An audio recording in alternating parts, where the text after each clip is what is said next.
G'day, I'm Rowan Mackey and welcome to the second episode of Individuate, the podcast where we ask how starting our own podcast can help get the best out of ourselves in the service of others. Today on the podcast, we're speaking to my dad, who's a psychologist, and he's going to help us with some of the psychological concepts behind the term individuate and just what they mean. We'll also look at the idea of a hero's journey and how this relates to starting our own podcast. I hope you enjoyed today's episode of Individuate. G'day, Dad. Thanks so much for joining me today. How you doing? Good, thanks, Rowan. Really good to join you on your Individuate podcast. Absolutely. It's great to have you here. And I'm really excited to talk to you today just to nail down a couple of the psychological concepts which, as you know, have interested me, but have also been some of the motivation for this podcast in many ways. So I'm interested to have a bit of a chat to you today and get your perspective as someone who's got a bit more training in this area than certainly I do. Yeah, good. And I know we're going to talk about Jungian psychology, and I find that really fascinating because I think that Carl Jung was a psychiatrist who had so much depth of understanding of people. Absolutely. And both you and I have a strong interest in Jung, but you mentioned Jungian psychology there. Now, that's a type of psychology that you practice, isn't it? Well, it would come in indirectly in my work because I mainly practice as a cognitive behavioural psychologist, but also I'm very interested in dreams. I'm interested in people's stories of synchronicity or meaningful coincidences. And I think that there's a spiritual dimension in life that much of mainstream psychology ignores, but Jung made a focus of his interest. So certainly Jungian psychology informs my work and some of his writings, but I mainly practice as quite a traditional and mainstream cognitive behavioural psychologist. Well, I found it interesting reading a little bit about individuation and, of course, Jung, and it seems to me that Jungian psychology in many ways looks at the process of individuation. That's kind of what Jungian psychology is. So how does it differ to CBT in different ways? Well, I suppose Jungian psychology is an example of also what was often called depth psychology, meaning looking to mine the depths of the complexity of human nature. And so Carl Jung, following on from Freud as well, was very interested in the unconscious. So people might have explanations for why we might act or think in certain ways, but Freud and Jung thought, well, that wasn't always the full story. Often there was another kind of dimension that would be influencing people's reactions, sometimes that they were not so aware of. And so Carl Jung, like Freud, believed that it's worth digging deeper to the kinds of experiences and influences that might have an impact on our thoughts and feelings. And Jung saw this partly in a transpersonal or spiritual way, believing that we were influenced also by the consciousness of our ancestors and the consciousness that had come before us. So whereas Freud was very interested in sexuality and how people might inhibit sexual kind of impulses that affects us in an unconscious way, Jung thought Freud was too focused on sexuality, and what he emphasised more was spirituality or the notion of transpersonal experience that goes beyond what might be immediately manifest, including the impact of consciousness from people who'd lived previously. And this is something that we're going to break down over the course of the podcast. So we won't necessarily take all the meat off the bone today, so to speak. But I'm really interested in this idea of the unconscious, because it seems to me from reading about individuation that the process of individuation itself is almost like harmonizing these unconscious factors of our personality with the more conscious ones. So recognizing that there's going to be factors that affect our personality across a range of dimensions, but it seems to me that this idea of individuation is looking to try and balance or harmonize those different aspects. Yes, and it comes out in different ways, like as a mainstream psychologist, thinking of the unconscious and how it can help us be more whole, is somebody might have previously experienced some form of abuse or had a car accident, for example. And some of the memories might not be available to them anymore because they were so distressing that they kept the memories underground, if you like. They repressed them or suppressed their memories. Now, the problem with that is these memories can be triggered by other experience. So out of the blue, the person suddenly feels very anxious maybe not knowing why, but it might be that they've seen some image or driven past the scene that looks like where they had an accident before, something like that. So people can react unexpectedly. We'll also talk later on more about the shadow side, which is aspects of people's personality that they're not fully owning, aspects of one's experience that a person might not be fully admitting to, whereas it really helps to have a more full understanding of ourselves, including our darker side, if you like, or our less noble characteristics. So things that overwhelm us that we might block out, or things that we find unacceptable to admit to ourselves. It might be our anger. It might be how we've poorly handled a conflict situation. It might be something that we don't accept about ourselves. The Jungian notion, and well, much of psychology as well, would see it that being more prepared to acknowledge our real feelings, including our deeper feelings, helps us be more whole, even if aspects of that might be painful. Well, I found it absolutely fascinating to look up the etymology of the word individual. And if you look back, I believe it was from the Latin. I won't try and remember exactly what words it was from, but essentially, literally it meant not divisible in terms of it can't be divided. And I think if we look at that, it seems to speak a little bit to what you're saying there in terms of maybe we have different aspects to our personality which at different times show themselves for different reasons. And the idea of individuation is almost recognizing what those elements are, recognizing the fact that they do have, and having control over them to the point that we're a little bit more self-determining than we would have been. Yes, so a lot of it is about awareness. The more fully aware we are of ourselves and the different aspects of ourselves or sides of ourselves and our fuller nature, that can be very helpful. So I think it's very interesting that the word for health is very related to the word whole. And I think even that expression, hale and hearty, I think hale, whole, health, they all have a similar kind of root. And that's getting at this notion of individuation. It's partly about being more fully ourselves by being more whole, acknowledging all the different sides of ourselves. I think it might be interesting now to clarify the difference between individuation and individualism. It's something I spoke about a little bit on the first episode of the podcast, but it'd be really interesting to get your perspective on this as well, because we're not talking about individualism here. We definitely want to differentiate between the two. So in your words, what are the differences between individualism and individuation? Well, I suppose to me the term individualism, looking to emphasise one being an individual, maybe in contrast to others, it's got a bit of an implication of a focus on the ego, if you like. You know, who I am, how I am in contrast to other people. Whereas when we're functioning at our best or most whole, one of the main things that comes across when people are very healthy is their very good connection with other people. So it's sometimes referred to as an I-thou connection.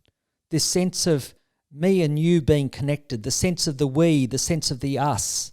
And so I think that's the kind of thing, when we focus on being most whole as a person, it implies being very well connected to others. Whereas I think sometimes, especially in Western cultures, when we think of individualism, it's thinking of how can I stand out from the crowd? How can I differentiate myself from other people? And sometimes it implies a level of competition behind it. In your experience, how often do people have problems related to these kind of issues? I think it's very often close to the surface. So when people see a psychologist, it might be because they're feeling bad. So it's often for problems with feelings of anxiety or feelings of depression, the kind of sense of threat and danger, or a sense of helplessness or loss or things not going well. Now, the most common reactions behind this are concerns about success and concerns about disapproval. So often people might be caught up with a feeling of not achieving as much as they should. There might be issues of perfectionism. There might be issues of not progressing in their life like they think they should. And so this is issues and concerns about success. But then also you get very common concerns about disapproval. It might be social anxiety and what do people think of me. It might be conflict in relationships where it's hard for someone to assert themselves with a partner in a conflict situation. It might be just people feeling that they don't belong in a certain area, feeling that they don't fit so well. and people feeling that they've got to put on a bit of a front to be accepted by others. These are quite common issues that come up, the fears of success and fears of disapproval. The other common fear is a fear of discomfort that often follows the other two. Like through concerns around achievement or success or being who you want to be, as well as how you get on with other people, then people feel bad or distressed or anxious or depressed, and then are preoccupied with the bad feelings that come with that. But when you strip back the kind of issues that people are seeking help with, often it gets down to concerns about relative success or relative approval. Well, it's interesting as you mention that, because without realizing it, I suppose that's one of the themes of this podcast in many ways, because I suppose one thing that I'm interested in is, do you think the solution is recognizing your sort of individuated place in the world and then using that to serve other people that way? Or can it almost be reverse engineered in the sense of, if we look to help other people, then we can almost find our place and people will receive benefit doing things that way? I think these things develop alongside each other. So it's a healthy thing for people to strive and to look to learn and grow. And so people might look to do well at school or choose subjects that they're interested in. That's all part of finding yourself that's important.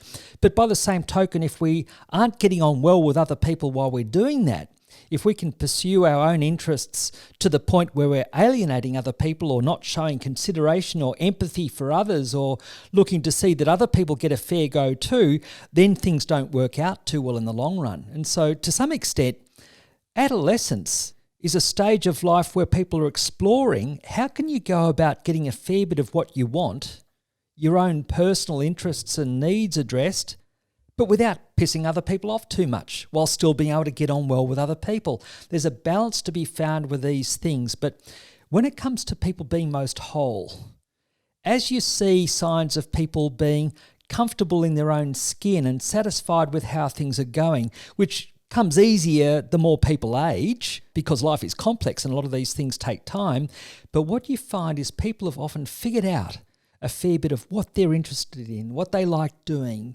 what are important ways of spending their time, things that they might be striving for, and having a sense of how that benefits other people, while also looking for the people around them to have the same kind of opportunities, and then how you blend that together. That can really make a workplace or a family sing.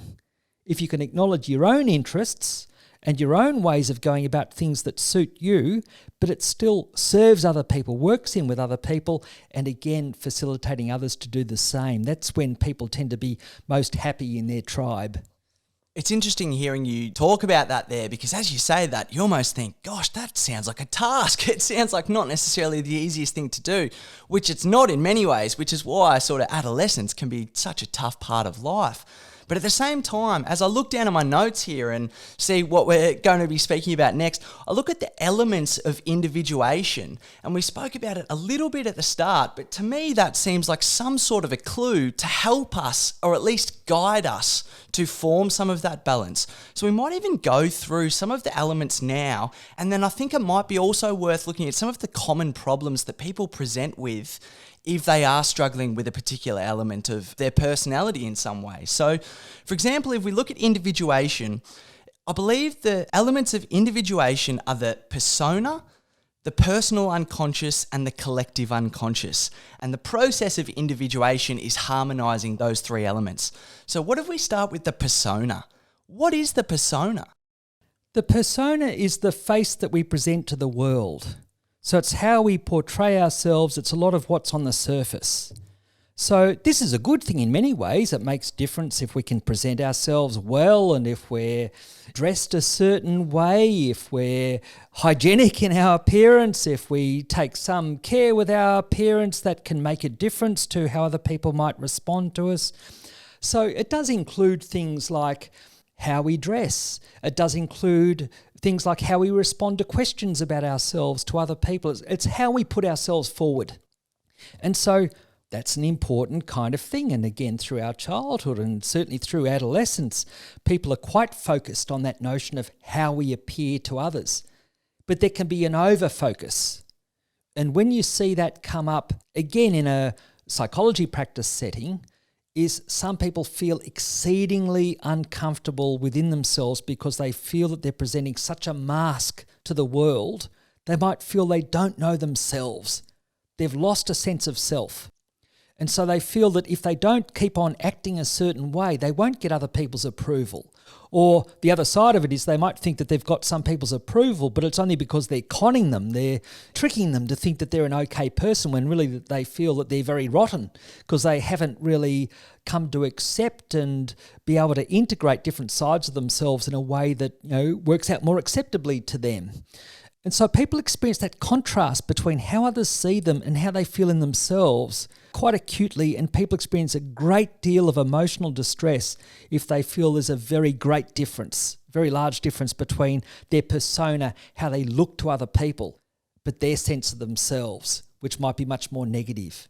And so part of therapy is often as people come to acknowledge and talk about even some of the less acceptable sides of themselves, but also hopefully recognise some of the better qualities that they might have not recognised or disowned as well, the more people have a fuller sense of themselves and the more that fits or matches the presentation to others. So the feedback the person gets about themselves from other people, the more there's a match there or the more there's a consistency there, the more people tend to feel a higher level of integrity, more complete, more whole, more satisfied, more comfortable in their own skin. And it seems to me from what you're saying there that some of the issues that can develop with our persona come from a disharmony with some of the elements of our unconscious. So if we look at our personal unconscious now, you spoke at the start about potentially someone in the situation of having a traumatic incident that they remember down the line. That, I imagine, is one example of a personal unconscious that can encroach on, for example, our persona. But what if someone hasn't, for example, had a traumatic past? They haven't had a traumatic event in their life. What about for, I hesitate to use the term, but the average person, if we're looking at more of an avatar in this situation, what about if someone hasn't necessarily had that event that they can particularly put their finger on and say, that's having an effect on my personal unconscious? Well, there are other ways that unconscious aspects can come up. So parts of ourselves that we might disown because they seem too unacceptable to us.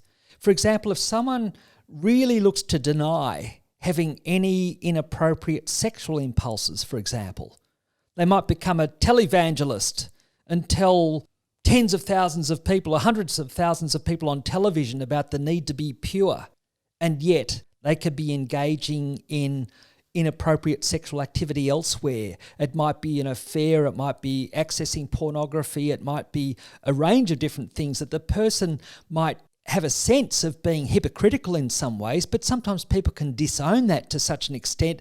It's like they will deny certain kind of behaviours as though they disbelieve them. It also could be someone who has an element of self-doubt but can't acknowledge that level of whether it be shame or self-doubt or self-criticism, so they act the other way. They act very grandiose, so there's nothing wrong with them at all, and they come across the complete opposite. And sometimes when people are quite narcissistic, again, we've sometimes used the example of Donald Trump that way. I imagine that there'd be levels of self-doubt and uncertainty that unfortunately might manifest more in his personal unconscious, which if he were maybe more aware of, it might help make better decisions that affect other people, like being more protective of the population in relation to COVID or whatever. So if we disown aspects of ourselves and try and paint a picture of ourselves which is more rosy than might be reasonable or accurate, then we can have blind spots, and there can be a lot of difficulties that come up in the blind spots, not necessarily just for ourselves, but for other people as well. It seems to me from what you're saying there that example of the personal unconscious and its effect on us relates a little bit to the shadow as well in terms of what you mentioned earlier. One thing that I find really interesting with the shadow side is how it can affect our perception of other people in terms of quite often we can not like someone for elements in their personality because they exhibit elements of our own personality that we have disowned in ourselves. So do you want to just expand on that a little bit in terms of how the shadow side affects our personal unconscious?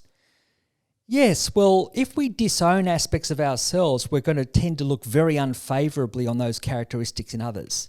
So, for example, if someone gets very, very annoyed at someone being timid, and sometimes we might, for example, ask a child to make a drawing of an animal that they'd like to be and then say an animal that they would most dislike to be.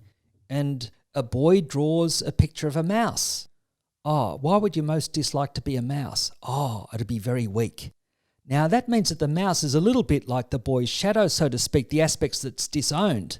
So it might be very hard to acknowledge feelings of being anxious or feeling a bit insecure, even though in some situations that might be normal. So when we disown aspects and it comes out in that way, sometimes it's a hint that we could do a bit more of that.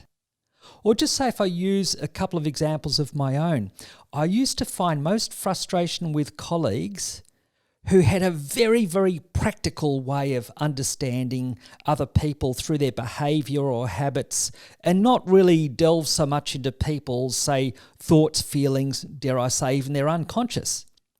And I'd think, it was just so hopelessly superficial, the way these colleagues would look to work with someone if they're trying to help them solve a problem. It's like digging a hole and filling it up again. It's just really quite ineffective and not really getting to it. But there was another element to that. Sometimes my involvement with clients was so abstract and verbal, I wasn't always as practical as I could be. And there was a hint that the people I felt more frustration with, that maybe I could have done a little bit more of the characteristics that they showed. It can also come up in dreams as well, like there might be aspects of ourselves that are disowned. As personal examples, there have been times when I've had some major tasks to do and I've had a dream of someone being very disorganised about how they were going about things. And that pulled me up a bit because I realised when I woke up and reflected on that, that maybe this might represent an aspect of myself and not being as well organised towards the tasks as I could be. Or another example is if you dream of like a very angry character in a dream. For example, once I had a dream of a shark in a swimming pool at risk of coming to me and pulling me down under the water. And to me, the shark might have represented a disowned aspect of my anger because I related a shark to aggression or anger. And so that made sense to me in a situation that I wasn't as fully conscious of that aspect. So there are ways that disowned feelings or aspects of ourselves can come up, but one of the common ways, as you describe, is we see something in someone else that we just don't like. It might be a timidity, or it might be an aggression, or it might be a way they do things that seem so calculating, or it might seem very disorganised, and we just don't like that. And it might be a hint that we could do with a little bit more of the characteristics that we're disowning in others. Well, it's something that I think is represented really well in Eastern cultures. For example, yin and yang seems to look at this idea of it's not as if one person is either the yin or the yang. The makeup of all of us is so much more complex than that in that it has both of those things. So I think the shadow side is fascinating to look at because the more that we can recognize that and integrate that into our persona, into our way of behaving, the more that we're able to transcend some of the issues that may be dragging us away from being able to do what we want to do the most. Yes, and when you highlight the yin and the yang, that's a wonderful way of highlighting the notion of wholeness. And I know that something that you're interested in as well in personality is that there are two sides of personality that Jung talked about as well, the anima and the animus. The anima being like a female spirit in the male, and the animus being like the male spirit in the female. It helps us to have both. And as Jung described, around midlife, around 40 years of age, give or take 2 or 3 years, many people have some ructions or disquiet in themselves as they try and get more of a balance in their personality between these factors. So, for example, a man who might have been very achievement-driven, very focused on work, on succeeding at tasks, might have some kind of disquiet about, am I in the right kind of job? How am I relating to people? Is my relationship going the way that I want? And what might be happening is that there's something more bubbling up in that person who might have developed more of, if you like, the masculine kind of characteristics. And this is something bubbling up from within to say, hey, look, if you want to be more whole and have more of a balance in your life, then you maybe need to develop more of the feminine characteristics like acknowledging vulnerability, emotions, looking at the way you connect with others and nurture other people. And if the person can heed that call, so to speak, that again might sometimes come up in dreams in a male of a female figure. If the female figure is emaciated, it might be a clue that the man has not developed his anima, the female spirit, so much. And so if people acknowledge that and look to develop those complementary characteristics, they'll tend to be more whole and their relationships will tend to be more harmonious. And the flip side, say with women.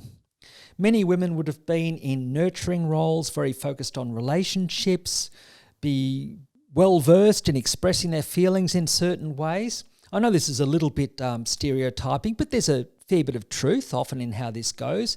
And it might be around those midlife years or some other time, there's more of an impetus to take more individual action or drive, if you like start a business or work on a creative project or take the lead or assert oneself in a certain kind of way. And that might be a side of incorporating more of the animus, whereas many women will have been socialised to not take that lead so much.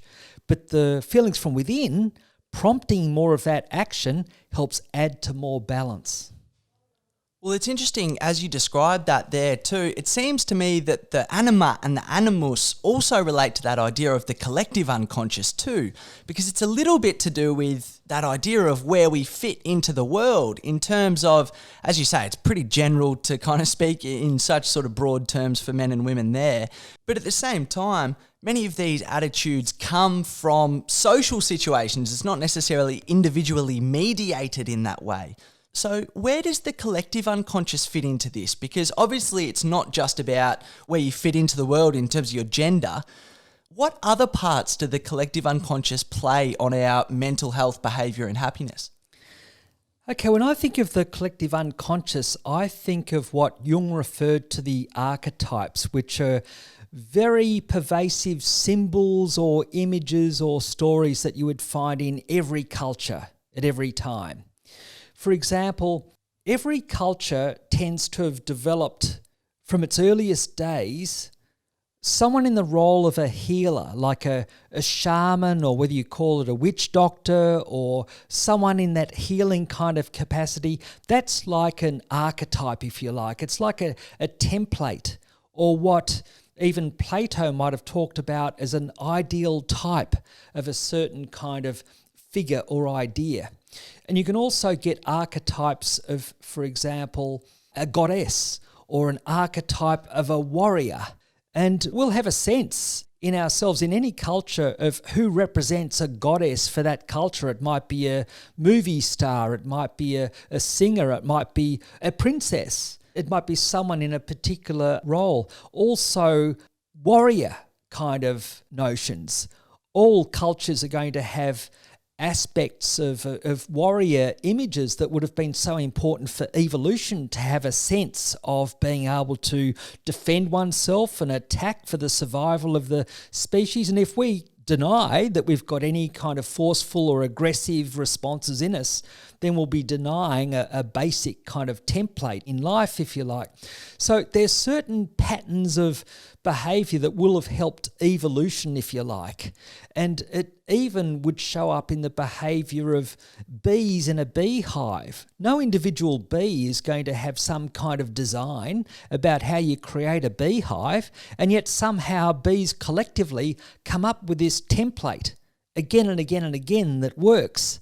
It's a sign that there's some kind of higher-minded idea beyond any individual, but the individuals can coordinate themselves for that.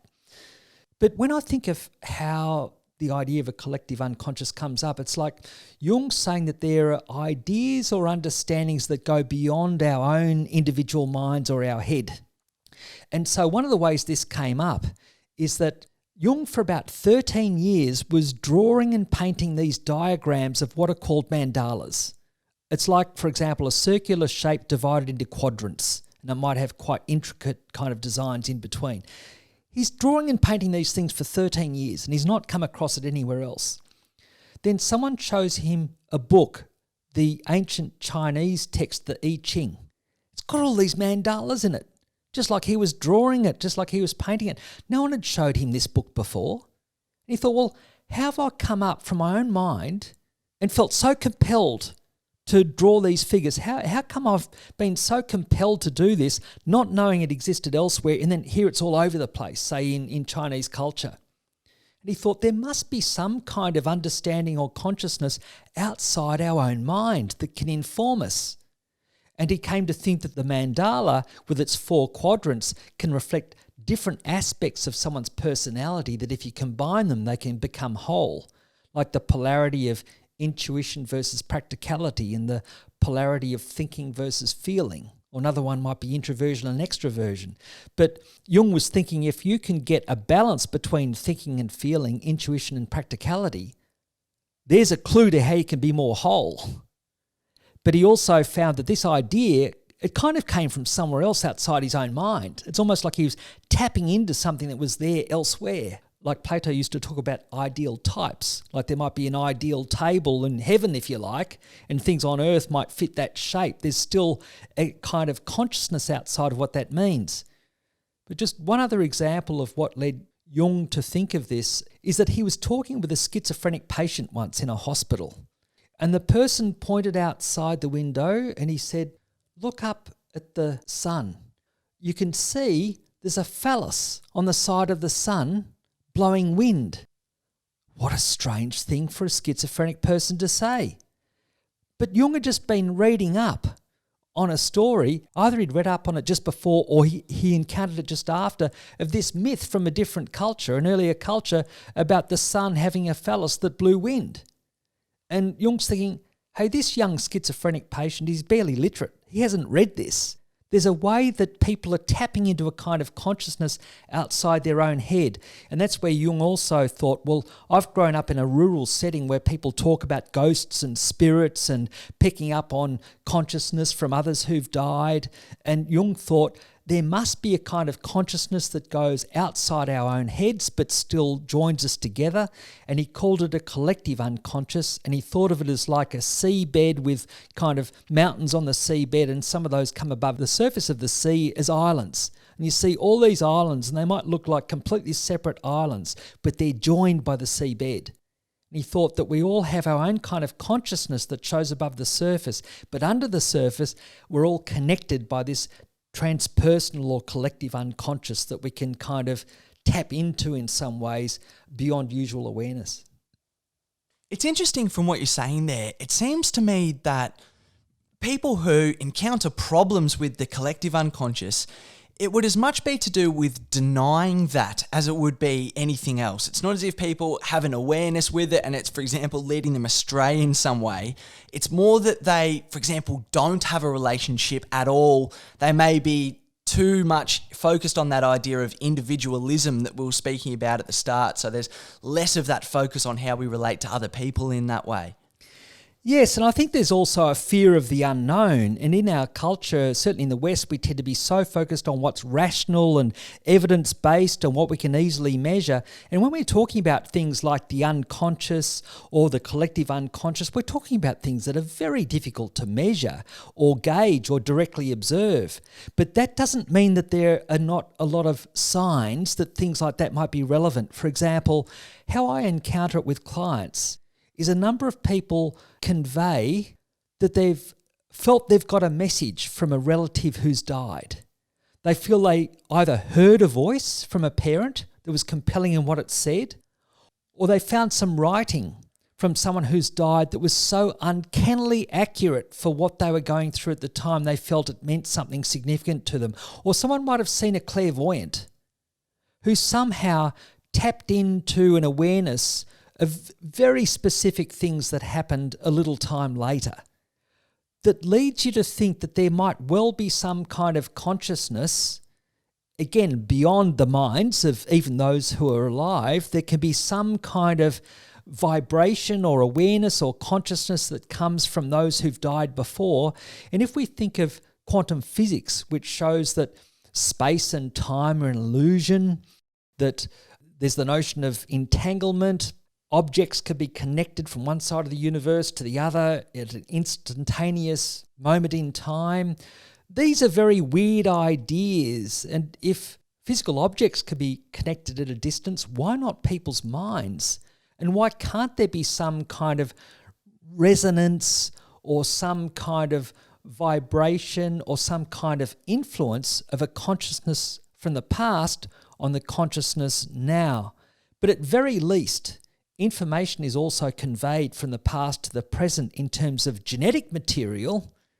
But I can't help but think that there's also some kind of, if you like, consciousness transmission from things that have happened in the past or elsewhere to the present that people tend to tap into more through psychic ability or clairvoyance or a capacity to experience or envisage things that later turn out to be uncannily true.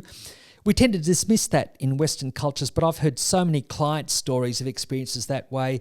I think that there are ways people can tap into a consciousness beyond what's just in our own heads.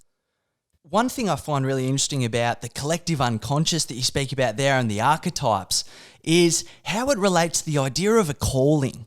Because although it's a little bit to do with the personal unconscious in terms of we all have our own individual calling, it's a little bit of the idea behind this podcast in many ways, but it seems to me that the more that we can find our calling, pursue our calling or our true self in life, whatever you want to call it, the more that we can tap into that idea of the collective unconscious. And one way that seems to come up is with the archetype of the hero's journey, which we see it in literature, we see it in movies, stories all the time. But that's a archetype that Jung spoke about and is something that we all seem to be able to relate to in our own way. But do you want to just speak to that idea of the hero's journey and how that relates to our idea of the unconscious?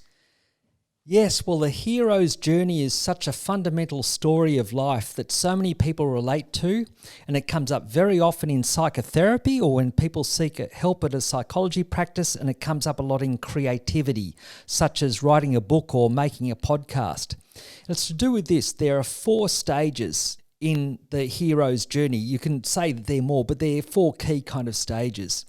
Basically, the hero gets a call to adventure, or something changes the situation that leads the hero to go about some kind of change or adventure. Inevitably, if it's a major or very meaningful challenge, it's probably not going to be easy. So there are going to be all these obstacles, and what happens? The hero goes through the dark night of the soul. But then there's some kind of challenge or initiation, a kind of fight. It might be trying to fight a dragon or saving someone from a burning fire or whatever it might be. But often it's fighting some mythical animal or going on some major adventure to find treasure. And then suddenly there's some breakthrough and the hero's able to rise above the difficulty and get the boon, so to speak. And then the hero, the 4th stage, the hero returns home. It's the homecoming, bringing back the boon, bringing back the benefit to the community. And that's what we see time and again with psychotherapy. People come and see a psychologist often because they're depressed. Just means they're at the 2nd stage, the dark night of the soul. What's happened at first? There were changed circumstances, there were extra demands, it might have been a loss or loss of a job. The person then finds themselves helpless. They're just not sure how to deal with this. That can go for a long time or it might be a briefer time. But what commonly you find is there's some kind of breakthrough in time. People find some kind of relatively acceptable solution to go forward from there, and the vast majority of people overcome or recover from their depression, gaining something worthwhile in the process, what they've learnt. And then the homecoming there is the person getting back to their former selves, bringing back this extra awareness or knowledge they have.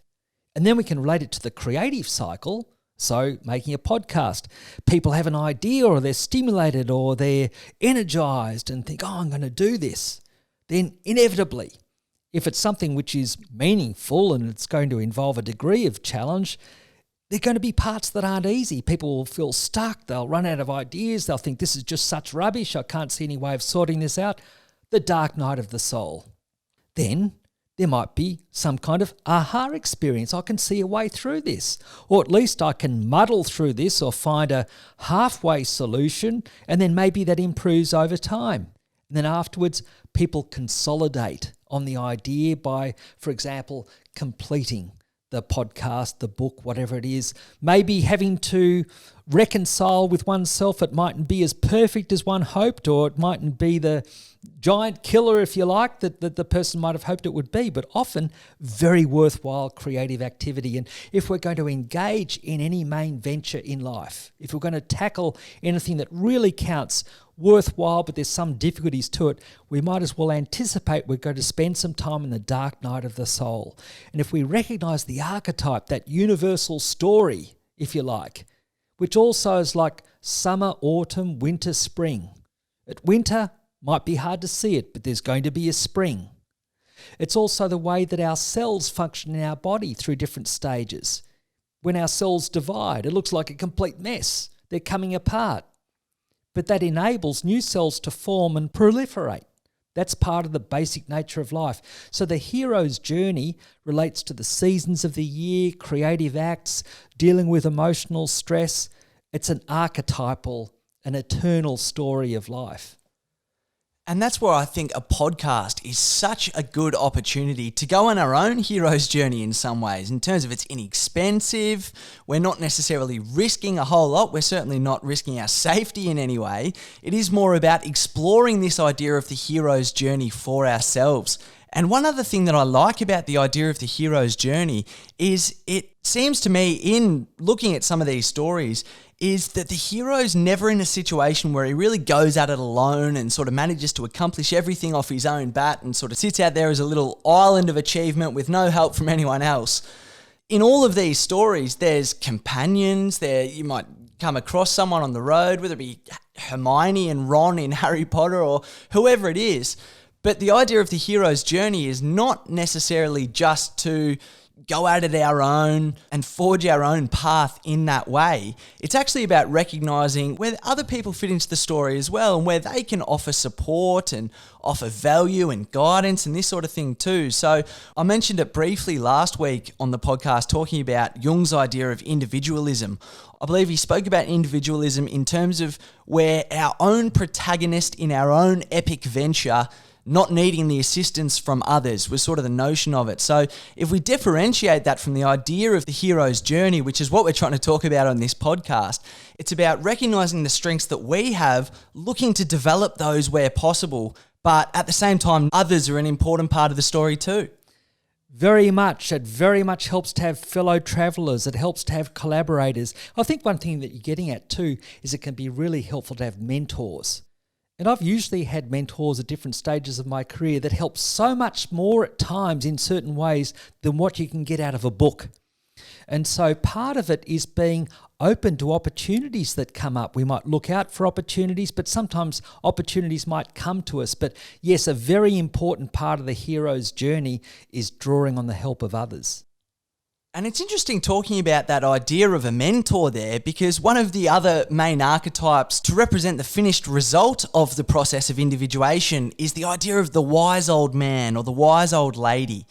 And this archetype comes to represent the idea of the fully formed self, doesn't it? So if we look at Jung's archetypes again, if we look at the idea of whether it be Gandalf or Dumbledore or the Oracle from the Matrix, this archetype can represent what Jung thought to be a fully individuated person. Yes, and I think the thing is, being fully individuated doesn't mean being fully finished. It's a relative idea, and one of the things that I take a lot of delight in with a mentor of mine from the last 30 years, a fellow who's just so wise and helpful when it comes to understanding a different way of looking at life, deeper issues, is one of his most common expressions is, "I don't know." And he can talk about things so wisely, but often he'll add in that "I don't know" after it, and there's always the curiosity. There's always the openness for other ideas to come in. I think that's a way he keeps himself young in mind and fresh. So individuation, or being on about any particular task, doesn't mean that we have arrived or had to have arrived full stop. It's all an ongoing process, just like life, if you like. That's one of the archetypes. And I think that idea is relevant to a podcast as well, in terms of when you put out a podcast, it's not as if you're the oracle of all the information that you'll be speaking about, it can be a learning process too. And that's what I want a little bit of this podcast to be about, in terms of, I think if we undertake some of this stuff and use a podcast to do that, it's one of the easiest ways to navigate some of this journey in a modern context. Yes, and also with a podcast, presumably it's offering something at times for other people who are facing some kind of pain, like they're stuck with a certain problem. It might be even a problem about how do I go about making a podcast? And the idea is, if you've learnt something from your own process of working through difficulties in the past, had your own aha experiences, drawn on mentors, drawn on other kind of things, and you've found a way of consolidating that understanding and then imparting it to others, well, that's a way that, having gone through one's own challenges and what you've learnt from it, there's a way of disseminating that to other people and helping them get through that dark night of the soul a little bit easier. Well, Dad, I think that's a really nice place to finish, because it's one of the major themes of the podcast, but it's also, I suppose, where this podcast started in many ways, in terms of we were having a conversation a little while ago about one of Jung's ideas about individuation, and the idea that everyone needs to individuate in order to be able to solve the increasingly complex problems of the world. So do you want to just speak to this little notion a little bit in terms of what Jung spoke about in that sense? Because I think that's one of the things that I really do want to get across in this podcast. Yes, well, Jung was very concerned about the world in the 60s, the notion of world wars. It could be overpopulation, it could be inequality in different ways. He thought also people getting too stuck in just a rational mind rather than looking at things more broadly. And so Jung thought that to address the problems of the modern world, now talking the 1960s, that what you needed was for every person to individuate. And the way I think about that is, I think about every person in the world is a little bit like every cell in the body. For the body to be healthy, you need every cell to be healthy and be able to do its best. And so I think that idea also came up with, Jung's idea came up with Csikszentmihalyi. So a positive psychology author who wrote about flow and different things. You've mentioned him before. And Csikszentmihalyi was saying at a positive psychology conference, I think in 2013, that the problems of the modern world were so great, like population, climate change, again, inequality, difficulties with certain diseases maybe, certain economic challenges, all sorts of challenges in the world, that he thought that the only way that we were going to well be able to manage these problems or find ways through these problems was for every person to look to be able to function at their best. In other words, individuate. So we see this echo from Jung's idea in the 60s through to the modern world now. And so I think Csikszentmihalyi also had another expression I think you mentioned previously about intractable problems. You might mention that because it's such an elegant way of getting at this issue. Absolutely, yeah. I believe it was all the world's solutions are disguised as intractable problems. In terms of everyone's got their own sort of set of experiences, everyone's got their own unique set of challenges that they've overcome. And if we can all leverage those, if we can harness those to the good of humanity sort of thing, then we'll have so many more available solutions to be able to draw upon. Yes, I imagine it's like someone seeking a psychologist for depression or people feeling stuck with a creative activity. It's being less afraid of the dark night of the soul and recognising that there's a lot of creativity that can come out of that. Well, Dad, one thing I find so interesting is looking at podcasts and podcast statistics. Most podcasts have less than 7 episodes. I believe 58% of podcasts have less than 7 episodes. So it suggests to me that there's an element of dark night of the soul that comes with podcasting. But I think if we can accept that challenge and look to use it for the benefit of others, the benefit of ourselves, well, hopefully that's one thing that this podcast looks to get across, because I think podcasting is one of the best ways that we can tackle so much of this stuff in our own individual way.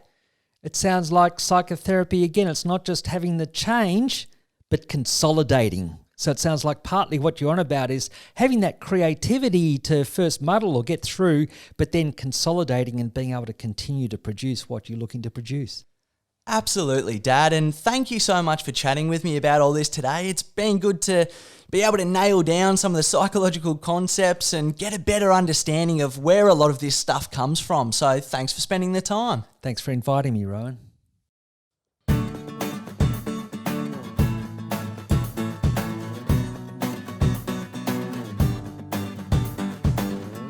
I hope you enjoyed today's episode of Individuate. We've set up a website for the podcast at easygoingdigital.com.au/individuate. We'll be keeping that updated with relevant resources as the podcast goes along. There you can also sign up to our email list and access our social media accounts. You can also access our next couple of episodes which unpack these ideas a bit further and also how they relate to podcasting too. I'm Rowan Mackey. I look forward to you joining me again on the next episode of Individuate.